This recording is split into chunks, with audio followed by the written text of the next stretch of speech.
तो यहाँ पे जो हमारे पास क्वेश्चन है फर्स्ट, इसमें दिया है एक लंबवृत्तीय शंकु की जो हमारे पास है ऊंचाई और आधार का व्यास 48 है और 28 है, शंकु का आयतन निकालना।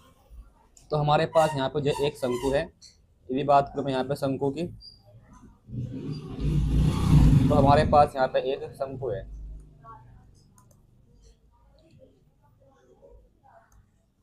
शंकु की बात कर लेते हैं।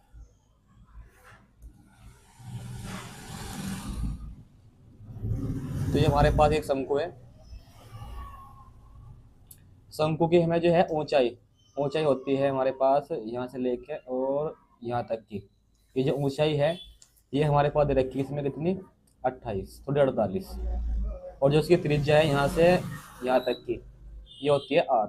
और हमें दे रखा व्यास व्यास यानी कि यहाँ से और यहाँ तक की जो इसका व्यास है ये हमारे पास दिया है 28 सेंटीमीटर।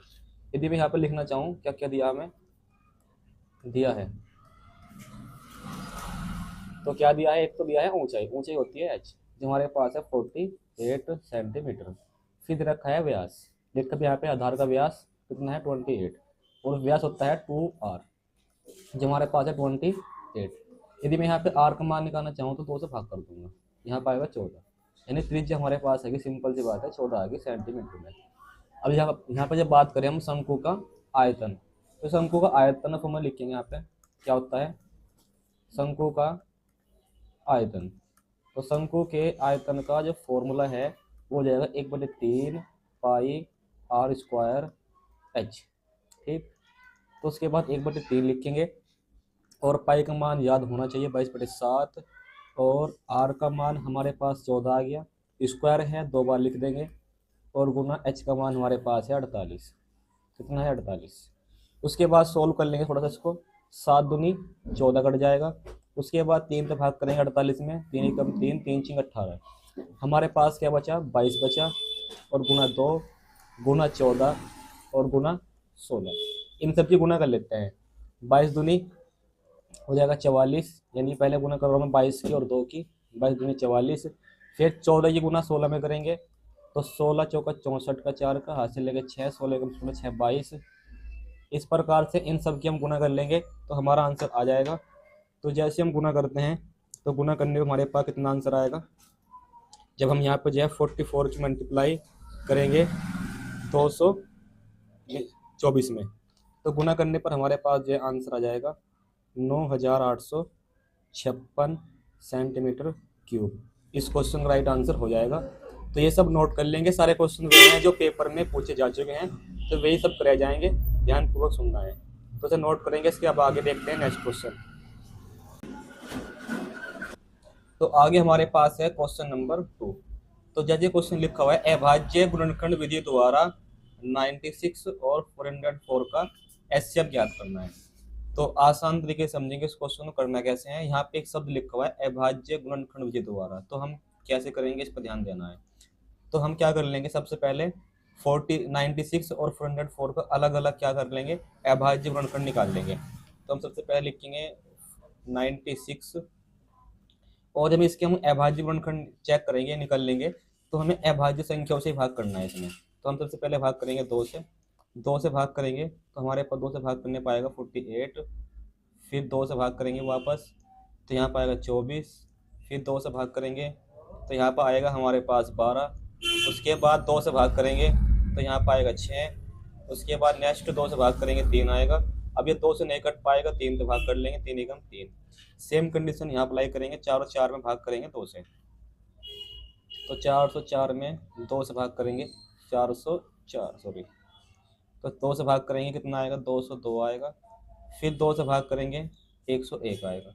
अब तुम बता दो यहाँ पे जो 101 है ये एक अभाज्य संख्या है, इसीलिए ये अपने आप से कटेगा, यानी कि 101 से कटेगा, कोई और संख्या ऐसी है नहीं जो इसको काट दे।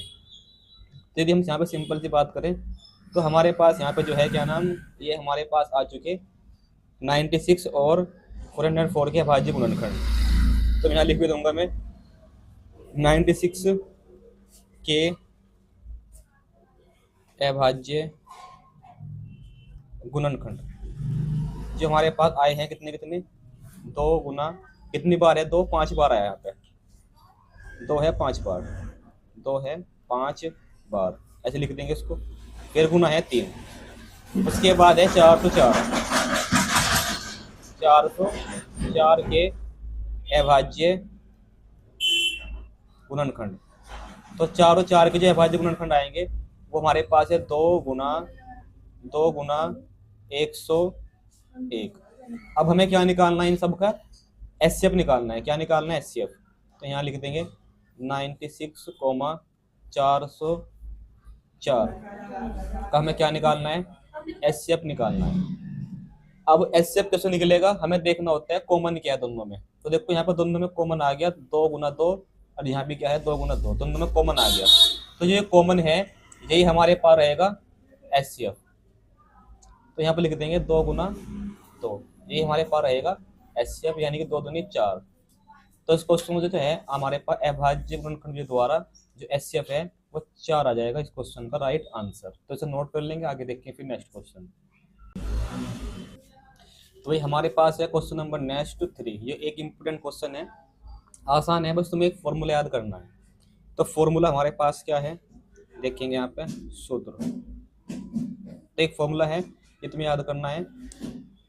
ये हमारे पास है अंत्य विभाजित करने वाले बिंदु के निर्देशांक। तो उसका सूत्र हमारे पास होता है एक्स वाई, एक्स को वाई बराबर, एक फॉर्मूला होता है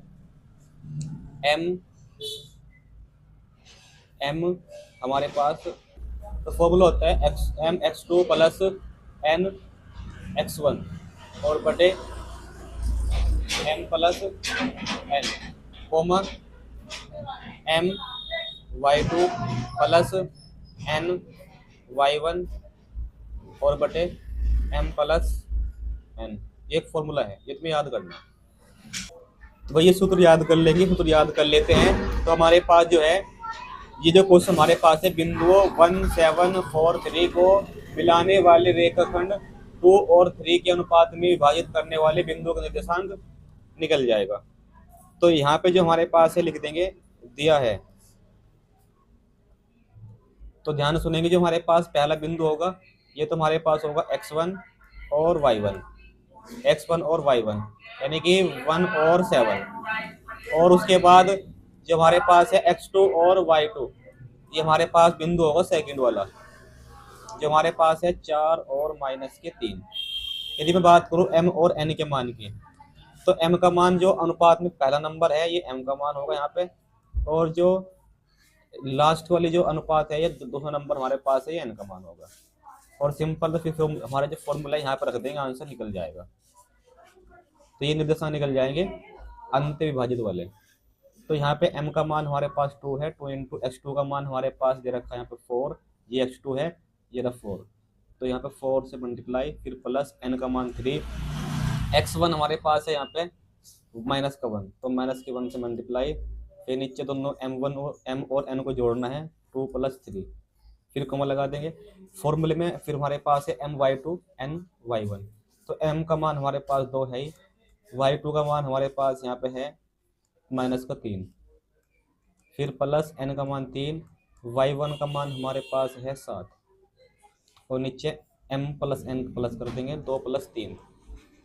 उसके बाद क्या करना है, 4 दूनी 8 और 3 एकम 3, 4 दूनी 8 3 एकम 3, 4 दूनी 8 3 एकम 3, प्लस माइनस हो जाएगा माइनस, ठीक, नीचे 5 आएगा। उसके बाद 3 दूनी 6 माइनस के 6 आएगा, फिर 7 के 21 प्लस के 21 आएगा, और बटे में 5। उसके बाद यदि यहाँ पर देखिए हम, तो यहाँ बचेगा ऊपर घटा के 5, नीचे 5, यहाँ बचेगा ऊपर घटा के 15, नीचे 5, फिर 5 से भाग कर देंगे, 5 एकम 5, यहाँ 5 दिया 15, यानी कि जो हमारे पास निर्देशांक आएगा ये आएगा 1 और 3, इस क्वेश्चन का राइट आंसर। नोट कर लेंगे, आगे देखेंगे फिर इसके बाद नेक्स्ट क्वेश्चन। तो हमारे पास हम 3 क्वेश्चन तो कर चुके हैं, आगे हमारे पास क्वेश्चन नंबर 4 है, जिसमें हमारे पास दिया है sin अल्फा बराबर 1/2 और cos बीटा बराबर 1/2। तो हमें अल्फा प्लस बीटा का मान याद करना है। तो भाई तुम्हें ये क्वेश्चन करने के लिए जो हमारे पास एक सारणी होती है त्रिकोणमिति चैप्टर में, वो याद करनी है। इसमें sin 30 का मान, cos 30 का मान, इस प्रकार वो सारणी है वो अच्छे से याद कर लेंगे, तो इस प्रकार क्वेश्चन तुम कर पाओगे। तो मैं बताऊंगा यहाँ पर जो हमारे पास है साइन अल्फा बराबर 1/2, जो हमारे पास है 1/2, ये साइन कितने का मान होता है, ये होता है साइन 30 का मान, ये होता है साइन 30 का मान। ठीक, अब यहाँ पे हम कंपैरिजन करें तो हमारे पास जो अल्फा है ये अल्फा आ जाएगा कितना 30 डिग्री। ठीक, फिर लिखेंगे इसी प्रकार, इसी प्रकार, इसी प्रकार कैसे, जो हमारे पास है कोस बीटा, कोस बीटा, और ये कोस बीटा है ये भी 1/2 दिया। और तुम्हें पता होना चाहिए जो कोस है, कोस में ये जो हमारे पास है 1/2 ये होता है कोस 60 का मान, ये होता है कोस 60 का मान। तो यहाँ भी हम यहाँ पे तुलना करेंगे तो बीटा की वैल्यू आ जाएगी यहाँ पे 60। ठीक, उसके बाद हमें ज्ञात क्या करना है, इसके बाद हमें यहाँ पे जो है ज्ञात करना है alpha plus beta, alpha plus beta. तो अल्फा की वैल्यू हमारे पास 30 डिग्री आई है और बीटा की वैल्यू हमारे पास 60 डिग्री है, तो इन्हें जोड़ देंगे तो हमारे पास आ जाएगा 90 डिग्री। तो ये इस क्वेश्चन को जाएगा राइट आंसर। तो मैंने तुम्हें बता दिया इस प्रकार जो क्वेश्चन एग्जाम में जो तुम करके आना चाहते हो तो मेरे कहने से टेबल याद कर लो, जो हमारे पास त्रिकोणमिति चैप्टर में टेबल है, तो फिर ये क्वेश्चन तुम आराम से कर लोगे। तो इसके बाद ये क्वेश्चन का आंसर 90 है, आगे देखेंगे नेक्स्ट क्वेश्चन। तो भाई हमारे पास है क्वेश्चन नंबर 5। एक बात और भी है, मैं जितने भी क्वेश्चन करा रहा हूँ सारे इंपॉर्टेंट है, सारे क्वेश्चन बोर्ड में पूछे जा चुके हैं, तो उम्मीद ये है कि जो क्वेश्चन कराए जाएंगे वे सारे एग्जाम में देखने को मिले, ऐसे क्वेश्चन कराने का मेरा प्रयास रहेगा। ठीक है, तो ये हमारे पास क्वेश्चन है, बिंदु हमारे पास है P और एक मूल बिंदु है, इससे दूरी निकालनी है। ठीक, तो सबसे पहले मैं बताऊंगा क्या नाम यहाँ पर जो है मूल बिंदु के निर्देशांक क्या होते हैं। मूल बिंदु, मूल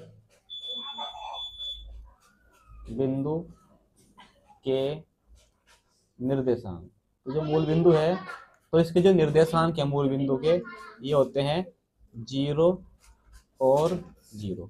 तो हमारे पास एक बिंदु तो ये हो गया, एक बिंदु ये हो गया, तो हमें याद होना चाहिए दो बिंदुओं के बीच की दूरी का सूत्र।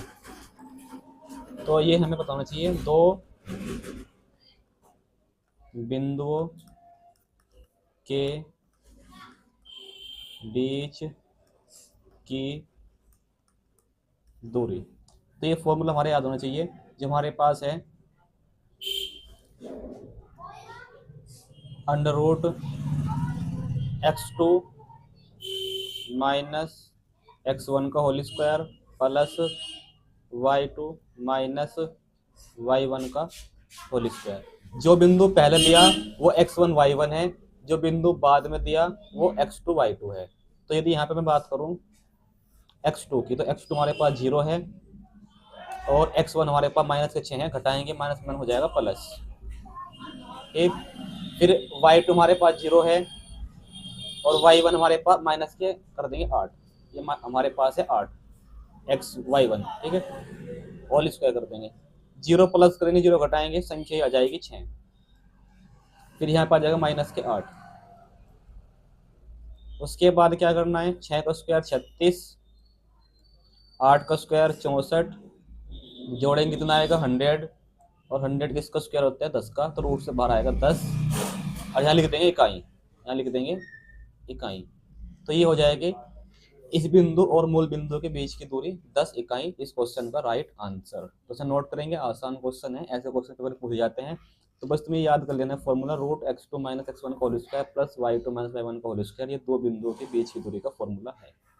ठीक, नोट कर लो, आगे और देखेंगे जो भी इंपॉर्टेंट क्वेश्चन पेपर में पूछे जा सकते हैं। तो भाई हमारे पास जो मैंने अभी तक तुम्हें जो शुरू के 5 क्वेश्चन कराए ये तुम्हारे 2-2 नंबर के पेपर में आ सकते हैं।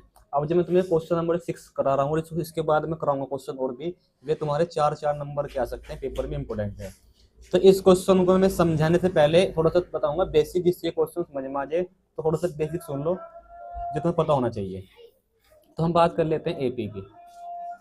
ठीक, जो एपी है, एपी हमारे पास क्या होती है, ऐसी सीरीज जिसमें सार्वंतर समान होता है, जैसे कि 5, 10, 15 और 20।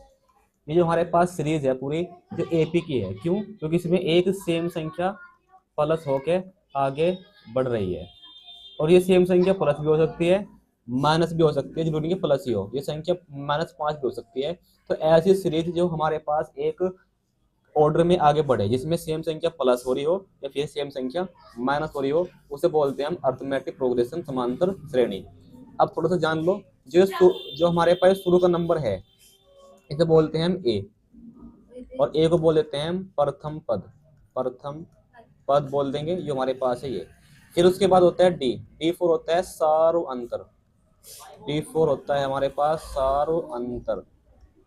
और जो सारू अंतर क्या होता है, तो सारू अंतर होता है जी जो सीरीज में आगे संख्या बढ़ रही है उसमें क्या प्लस क्या माइनस हो रहा है। जैसे कि यहाँ 5 प्लस हो रहा है तो यहाँ ये सारू अंतर 5 होगा, ठीक, और प्लस का होगा।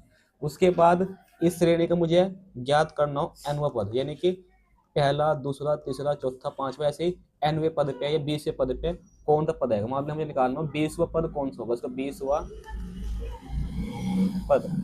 तो इसे हम बोल देते हैं, इसे बोल देते हैं हम यहाँ पे nवां पद, nवां पद बोल देते हैं इसको, ठीक है नहीं। तो हमें याद होना चाहिए एक फॉर्मूला एपी का जो हमारे पास है nवां पद, तो एपी के nवें पद का फॉर्मूला हमारे पास याद होना चाहिए ए एन बराबर a plus n minus 1 into d. तो ये फॉर्मूला याद होना चाहिए, जो मैंने क्वेश्चन हमारे पास है वो इस फॉर्मूले से होना है। तो मैंने बता दिया nवां पद हमारे पास क्या होता है, किसी भी श्रेणी का मान लो कोई से पद निकालना हो वही हमारे पास nवां पद है। तो ये बेसिक था इस क्वेश्चन का, तुम्हें पता होना चाहिए, मैंने बता दिया। आगे मैं क्वेश्चन करा रहा हूँ क्या।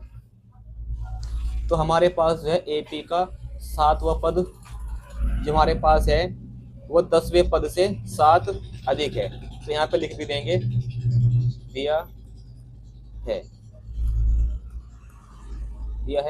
एपी में जो हमारे पास है 17वां पद ये अधिक है किसके, 10वें पद से, कितना अधिक है, 7 अधिक है। फिर हम लिख देंगे, यहाँ पे हम जानते हैं एपी का nवां पद, एपी का nवां पद, समीकरण 1 मान लो से हम जानते हैं एपी का nवां पद, ये फॉर्मूला होता है इसका, मैंने पीछे बताया था एन बराबर a plus n minus 1 into d. इसी प्रकार से मैं निकालना चाहूँ यहाँ पे, इसी प्रकार जो हमारे पास है मैं निकालना चाहूँ 17वां पद, इसी प्रकार मैं निकालना चाहूँ 17वां पद। तो ए का मान नहीं पता, एन का मान 17 है, यहाँ पर रख देंगे 17 और माइनस 1 इंटू डी का मान नहीं पता, कोई बात नहीं। तो 17 में से 1 घटा देंगे, कितना बचेगा हमारे पास, यहाँ पे बचेगा 16, तो यहाँ पर आ जाएगा ए प्लस 16 डी। इसी प्रकार निकाल लेंगे हम 10वां पद, क्योंकि यहाँ पे क्वेश्चन में 10वें पद की बात हो रही है। तो फॉर्मूला वही लगेगा सेम, ए प्लस एन का मान 10 माइनस 1 इंटू डी। तो ए प्लस 10 में से 1 घटा देंगे 9 डी। उसके बाद हम क्या करेंगे, देखो उसके बाद कह देंगे समीकरण 1 से, समीकरण 1 से। तो समीकरण 1 से हम क्या करने वाले हैं, जो हमारे पास ए 17 का जो मान आया है ये वाला, ये जरा ये यहाँ पर रख देंगे ए 17 के स्थान पे, क्योंकि 17वां पद हमारे पास आ गया ए प्लस 16, ए प्लस 16 जो हमारे पास है ए 17, इसका मान आ गया ए प्लस 16 डी। उसके बाद माइनस ए 10 का मान है ए प्लस 9। जब माइनस यहाँ पे है, जब गुणा करेंगे तो ये दोनों माइनस के आएंगे यहाँ पे, यानी कि माइनस का ए और माइनस का 9 डी, और बराबर पता ही है कितने के हैं, 7 के हैं। यदि यहाँ पे देखूँ मैं तो यहाँ पे डी से ए से ए कट जाएगा, 16 में से 9 घटाएंगे बचेगा 7 डी बराबर 7, और 7 पे 7 भी कट जाएगा, तो यहाँ पे जो डी है जो 1 आ जाएगा। और मैंने तुमको बताया था भी, जब हमारे पास यहाँ पे जो ये हमारे पास है D4 क्या होता है, सार्वधातुक बात कर रहा था, तुम्हारे पास यहाँ पे सार्वधातुक है, सार्वधातुक ज्ञात करना है, और सार्वधातुक होता है डी। तो ये हमारा हो जाएगा सार्वधातुक इस क्वेश्चन का राइट आंसर, ठीक। तो इसे नोट कर लेंगे, जो मैंने फॉर्मूला बताया वो सब इम्पोर्टेंट है, जो कंसेप्ट बताया गया वो भी इम्पोर्टेंट है। तो इसके बाद मैं आगे बताऊंगा नेक्स्ट क्वेश्चन, इसे नोट कर लो। तो भाई हमारे पास है आगे नेक्स्ट क्वेश्चन, क्वेश्चन नंबर 7, और ये क्वेश्चन भी तुम्हारा 4 नंबर में पेपर में पूछा गया है बोर्ड के एग्जाम में। तो यहाँ पे हमें जो है इस समीकरण से क्या निकालने हैं, इसके मूल निकालने हैं। मूल निकालने का मतलब है हमें इस समीकरण के फैक्टर करने, फैक्टर। अब देखो फैक्टर कैसे करूंगा मैं इसके, तो सबसे पहले तुम्हारे पास जो संख्या जो हमारे पास समीकरण दी है वो सेम लिख दूंगा यहाँ पे मैं, जैसा दिया है सेम टू सेम में लिख दूंगा समीकरण को। अब देखो फैक्टर कैसे होंगे। सबसे पहले जो हमारे पास x के स्क्वायर गुना में दिया है ये √2, इससे गुना करेंगे 5√2 में, ये तुम्हें रफली कर लेना है। 5√2 में गुना कर देंगे √2 से, तो √2 ये वाला और 5√2 ये वाला, यानी कि आपस में गुना कर लेंगे। गुना करने पर हमारे पास आएगा 5 और √3 गुना √2 में करेंगे 2 आएगा, यानी कि 10 आ जाएगा। क्या आ जाएगा 10। यानी कि हमें यहाँ पे अब इस 7 के ऐसे 2 टुकड़े करने हैं, गुना करने पाना चाहिए 10 और जोड़ने पाना चाहिए 7, तो 5 दूनी 10 और 5 और 2 7, तो ये हमारा रहेगा इसमें।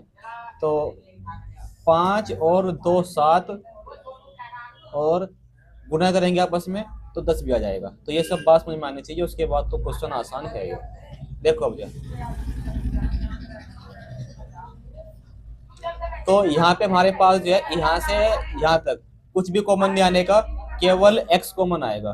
तो x कॉमन आएगा तो x कॉमन आ गया, बचा √2x और प्लस 5।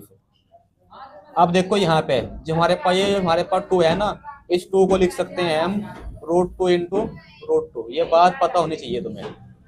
जो ये वाला 2 है इसे लिख सकता हूँ √2 और √2। तो यहाँ पे √2 और यहाँ √2 है, तो यानी कि √2 कॉमन आ जाएगा, √2 कॉमन आ जाएगा। अब ये 2 है, ये 2 बार √2 आया था, एक मैंने कॉमन ले लिया, एक बच जाएगा, एक √2 बच जाएगा। यहाँ पे x भी है, x भी आएगा, √2 यहाँ तक कॉमन आ गया, तो यहाँ बचेगा 5 बराबर 0। उसके बाद ये हमारे पास कॉमन आएगा जो तुम यहाँ पे मैंने अंडरलाइन की है, यानी कि √2x और प्लस 5 ये कॉमन आएगा, बचा x प्लस √2, बचा हमारे पास x प्लस √2, ये यहाँ पे लिख देंगे। उसके बाद हम क्या करेंगे, इनको अलग अलग लेंगे 0 के बराबर। कैसे? ऐसे देखो, इनको लेंगे अलग अलग हम 0 के बराबर। जब माइनस का प्लस का 5 इधर आके माइनस का 5 हो जाएगा, √2x, x का मान निकालने के लिए माइनस के 5 में √2 से भाग कर देंगे। ठीक, उसी प्रकार से यहाँ पे x का मान तुलना करेंगे ऐसे ही, तो ये हमारे पास 0 के बराबर आएगा। यहाँ पे x की वैल्यू आएगी माइनस के 5, तो जो भी x के 2 मान आए हमारे पास, ये हमारे पास हो जाएंगे इसके मूल। तो मूल हमारे पास जाएंगे माइनस के 5 बटे √2 और माइनस के √2, तो ये हो जाएंगे इस समीकरण के मूल, एक इस क्वेश्चन का राइट आंसर। तो ये नोट कर लेंगे, 4 नंबर क्वेश्चन पेपर में पूछ गया है। तो भाई हमारे पास है क्वेश्चन नंबर 8, एक इम्पोर्टेंट क्वेश्चन है। ये सीधे करने वाले क्वेश्चन ऐसे पेपर में अक्सर पूछ ले जाते हैं, तो इन क्वेश्चन को करने का क्या तरीका होता है वो हम सीख लेंगे अब यहाँ पे इस क्वेश्चन के माध्यम से।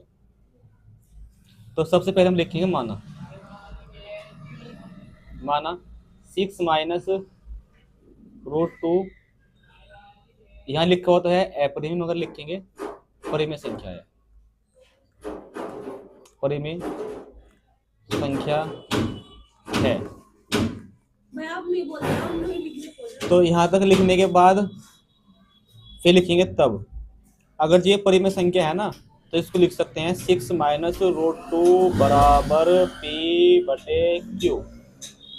ठीक, अब उसके बाद ये संख्या जो हमारे पास है ये √2, इसको यहीं पर रखी रहने देंगे, जो संख्या रूट के अंदर है उसको यहीं पर रखी रहने देंगे, और जो 6 है ये इधर घटा देंगे, p बटे q में से जो ये 6 है ये घटा देंगे, क्यों, ये प्लस का तरह का माइनस हो जाएगा। तो हमेशा हमें जो राइट हैंड साइड है हमारे पास यहाँ पे ये वाली -√2, जो संख्या √2 के अंदर होगी उसमें इधर रखनी है, जो संख्या रूट के अंदर नहीं, रूट में नहीं है तो उसे p बटे q की तरफ भेज देंगे, प्लस का है माइनस कर देंगे, जो संख्या है प्लस की थी माइनस की होगी। फिर लिखेंगे तब, जो हमारे पास है p बटे q -6 भी एक परिमेय संख्या है। इस प्रकार भाई जब ये हमारे पास p बटे q -6 जो एक परिमेय संख्या है, तो उसके बराबर जो लिखी हुई है -√2 भी एक परिमेय संख्या होगी, भी एक परिमेय संख्या होगी। परंतु यह एक विरोधाभास है। क्यों? क्योंकि जो जितनी भी हमारे पास रूट के अंदर संख्या है जिनका इसके रूट नहीं निकाला जा सकता, वो सब होती है अपरिमेय संख्या, अपरिमेय संख्या। तो इसलिए यहाँ पे लिख देंगे यह एक विरोधाभास है, यह एक विरोधाभास है, क्योंकि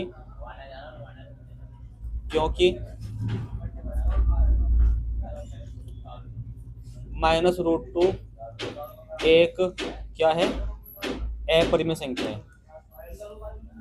अपरिमेय संख्या है। अगर जो √2 एक अपरिमेय संख्या है तो 6 - √2 भी क्या होगी, एक अपरिमेय संख्या होगी। तो लिख देंगे अतः सिद्ध हुआ, अतः हमारे पास जो है सिद्ध हुआ 6 - √2 एक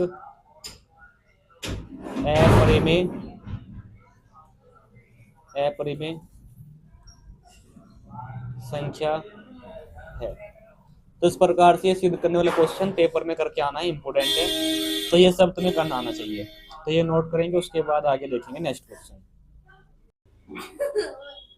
तो हमारे पास क्वेश्चन नंबर 9 है, ये एक सिद्ध करने वाला क्वेश्चन है। इस क्वेश्चन को सिद्ध करने के लिए मैं कुछ फॉर्मूले बताऊंगा, वो तुम्हारे याद होने चाहिए।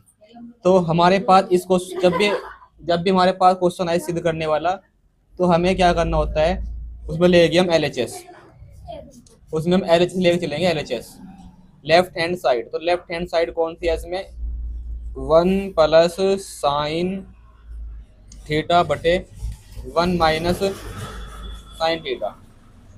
तो ये जो हमारे पास है, इस क्वेश्चन को सिद्ध करने के लिए हम क्या करेंगे, हम इसमें कर लेंगे कंजुगेट से गुना। तो क्या लिख देंगे, हर का परिमेयकरण करने पर, हर का परिमेयकरण करने पर। तो बिना हर का परिमेयकरण करे ये क्वेश्चन होने का नहीं, इसलिए करना ही पड़ेगा। अब तुमने 9th क्लास में पढ़ा भी होगा परिमेयकरण क्या होता है, वो ज्यादा बताने की आवश्यकता नहीं है, फिर भी मैं तुम्हें दिखाऊंगा कैसे कैसे करते हैं। तो देखो हर का परिमेयकरण कैसे करते हैं, नीचे हमारे पास ये चिन्ह माइनस का है, तो यहाँ पे हम प्लस कर लेंगे, मगर जो भी कुछ यहाँ पर संख्या वगैरह दी है वो सब लिख दी जाएगी, मगर चिन्ह बदल जाएगा बस। माइनस का है तो प्लस का, नीचे भी करेंगे गुना, ऊपर भी करेंगे ऐसे। तो ये हमारे पास हो जाएगा हर का परिमेयकरण। अब तुम देख पा रहे होंगे ऊपर सेम सेम संख्या है, तो ये बन जाएगा होल स्क्वायर। कैसे बन जाएगा, देखो 1 + sin थीटा का होल स्क्वायर, क्योंकि ऊपर संख्या सेम है। देखो नीचे एक बार माइनस है एक बार प्लस है, तो यहाँ फॉर्मूला बन जाएगा a² - b² का। तो a का स्क्वायर ये हो जाएगा और -b का स्क्वायर साइन स्क्वायर थीटा। अब तुम्हारे में आगे बताना चाहूँ तो एक फॉर्मूला बनेगा। चलो पहले फॉर्मूला पर यहाँ देख लो, यहाँ पे जो स्क्वायर है, स्क्वायर से इसका जो ऊपर वो हमारे पास अंश में से हमारे पास है 1 + sin थीटा, इसके ऊपर स्क्वायर है, स्क्वायर के कारण इसका रूट जो है वो घट जाएगा, तो 1 + sin थीटा आएगा। और जो हमारे पास है नीचे ये फॉर्मूला है कौन सा, 1 - sin स्क्वायर थीटा, ये फॉर्मूला होता है हमारे पास, क्या नाम, cos स्क्वायर थीटा। ये तुम्हें याद करना। तो यहाँ पर आएगा नीचे, रूट हमारे पास नीचे रहेगा, ऊपर घटा केवल अभी। तो ये फॉर्मूला नीचे लिखा हुआ है, बराबर है cos स्क्वायर थीटा के। तो यहाँ पर आएगा cos स्क्वायर थीटा, और स्क्वायर होने के कारण जो है इसका रूट हट जाएगा, तो ऊपर संख्या सेम आएगी हमारे पास 1 + sin थीटा, नीचे हमारे पास जो स्क्वायर है इससे रूट हट जाएगा, तो यहाँ पर आएगा cos थीटा। फिर हम क्या करेंगे, सिद्ध करने के लिए अलग अलग भाग कर देंगे cos थीटा से, दोनों संख्याओं में, वन में भी और साइन में भी अलग अलग भाग कर देंगे। उसके बाद हमें पता होना चाहिए फॉर्मूला, क्या फॉर्मूला, कि हमारे पास जो 1 जो cos थीटा है, ये फॉर्मूला होता है sec थीटा, और जो हमारे पास है sin थीटा और बटे cos थीटा, ये फॉर्मूला होता है tan थीटा। तो ये फॉर्मूला यहाँ पे पुट कर लेंगे। यहाँ पर आएगा sec theta plus tan theta. अब तुम देख पा रहे होंगे sec theta plus tan theta ये हमारे RHS है, बराबर RHS। फिर एक वो जो फेमस लाइन है वो लिख देंगे यहाँ पे, यही सिद्ध करना था, यही सिद्ध करना था। ठीक, तो ये नोट कर लो, आसान क्वेश्चन है। इस प्रकार से जो फॉर्मूले बताए इस प्रकार से कर सकते हैं। ठीक, आगे देखेंगे नेक्स्ट क्वेश्चन, ये इंपोर्टेंट था, करा दिया मैंने। ये सब क्वेश्चन पेपर में पूछे गए हैं, वे कराए जा रहे हैं। तो आगे देखते हैं और जो क्वेश्चन इंपोर्टेंट रह सकते हैं। तो हमने 9 क्वेश्चन तो कर लिए हैं। जिस प्रकार से हमने ये क्वेश्चन पिछले क्वेश्चन किया, इसी प्रकार से आगे भी सभी क्वेश्चन करेंगे जो समझ में आएंगे। तो हमारे पास ये क्वेश्चन नंबर है 10। जो 10 एक जो है थोड़ा सा अच्छा क्वेश्चन है। इसमें एक चित्र बनेगा, वो चित्र यदि आप समझ लेते हो तो फिर हम ये क्वेश्चन कर पाएंगे। देखो क्या है, एक हमारे पास एक व्रत है, ये रहा। व्रत का केंद्र हमारे पास ये है, इसकी जो त्रिज्या है वो हमारे पास 21 सेंटीमीटर है। और फिर लिखा है व्रत की जो जीवा है, ये एक व्रत की मान लो जीवा है, ये वाली ये व्रत की जीवा केंद्र पर, केंद्र हमारे पास ये होता है व्रत का केंद्र O। तो इसके साथ जो जीवा है ये बनाती है कितनी डिग्री का कोण, ये बनाती है 60 डिग्री का कोण बनाती है। यहाँ पे ये कोण बनता है 60 डिग्री का। ठीक है, अब हमें जब आंसर बताना है, हमें आंसर बताना है कि हमें बताना है आंसर कि जो संगत व्रतखंड है इसका क्षेत्रफल क्या होगा। यानी कि जो ये वाला एरिया है, ये वाला जो ये वाला एरिया है ये कितना है, ये बताना हमें। ये कितना एरिया है वो नीचे हमारे पास, ये कितना एरिया है ये बताना हमें, ये एरिया कितना है। तो अब देखो ये एरिया निकालने के लिए हम क्या करेंगे, तो हम ये एरिया निकालने के लिए क्या करेंगे, देख लो। यहाँ लिखेंगे संगत व्रत खंड का क्षेत्रफल। तो त्रिज्या हमारे पास है इसकी 21, यानी कि यहाँ से यहाँ तक की त्रिज्या 21 होगी और ये भी क्या होगी 21 होगी। ठीक है, अब ये आंसर निकालने के लिए पहले मैं निकाल लूंगा पूरा जो व्रतखंड है। एक बात बता दो तुम्हारे पास, यानी कि जो मैं पूरा निकालूंगा पहले क्षेत्रफल, यहाँ पूरा व्रतखंड जो हमारे पास ये पूरा है इसका निकाल लूंगा पहले मैं क्षेत्रफल। तो इसको फॉर्मूला तुम्हें याद होना चाहिए, व्रतखंड का जो क्षेत्रफल है इसका फॉर्मूला याद होना चाहिए, वो होता है थीटा अपॉन 360 और गुना पाई आर स्क्वायर। अब मैं इसमें तो माइनस करूंगा। अब देखो माइनस क्या करूंगा इसमें माइनस करूंगा मैं जो यहाँ से और यहाँ तक का एरिया है, यानी त्रिभुज का एरिया घटाऊंगा तब जाके जो नीचे वाला एरिया है ये निकल जाएगा। तो जो हमारे पास त्रिभुज का क्षेत्रफल है इसका जो फॉर्मूला है निकालने का फॉर्मूला, ये तुम्हारे लिए अलग से फॉर्मूला हो सकता है, याद कर लेंगे 1/2 और जो हमारे पास ये साइड दी है यानी कि त्रिज्या का स्क्वायर और इंटू साइन थीटा। ये तुम्हें याद करना नहीं पता है तो, और याद करने पड़ेगा क्योंकि ये क्वेश्चन पेपर में आया हुआ है। ठीक, अब बस हमारे पास यहाँ पे आर का मान मैंने बता दिया, त्रिज्या हमारे पास है 21, यानी कि जो आर है वो त्रिज्या हमारे पास है 21 और थीटा का मान हमारे पास दे रखा है 60 डिग्री। यहाँ पुट कर लो, आंसर आ जाएगा। तो देखते हैं आंसर क्या आएगा इस क्वेश्चन का। तो थीटा का मान हमारे पास 60 डिग्री बटे 360, पाई का मान 22/7, आर का मान 21 है, स्क्वायर है 2 बार लिख दूंगा 21, फिर माइनस 1/2, आर का मान 21 है 2 बार लिख दूंगा 21, और फिर साइन थीटा यानी थीटा का मान है 60 डिग्री। फिर 60 से भाग करेंगे 6 बार कट जाएगा, 7 से भाग करेंगे 3 बार कट जाएगा, 3 एकम 3, 3 दूनी 6 कट जाएगा, 2 से कटेंगे 2 से 11 बार कट जाएगा, बचा क्या 21 और 11, यानी कि 11 गुना 21 बच जाएगा। फिर माइनस यहाँ पे 21 गुना 21 में करेंगे 441 बटे में 2 और गुना साइन 60 का मान पता होना चाहिए √3/2। उसके बाद इसी गुना करेंगे आपस में, गुना करने पर आ जाएगा 231 आ जाएगा। उसके बाद √3 का मान होता है हमारे पास, √3 का मान होता है हमारे पास 1.732, √3 का मान 1.732 और नीचे 2 दूनी 4।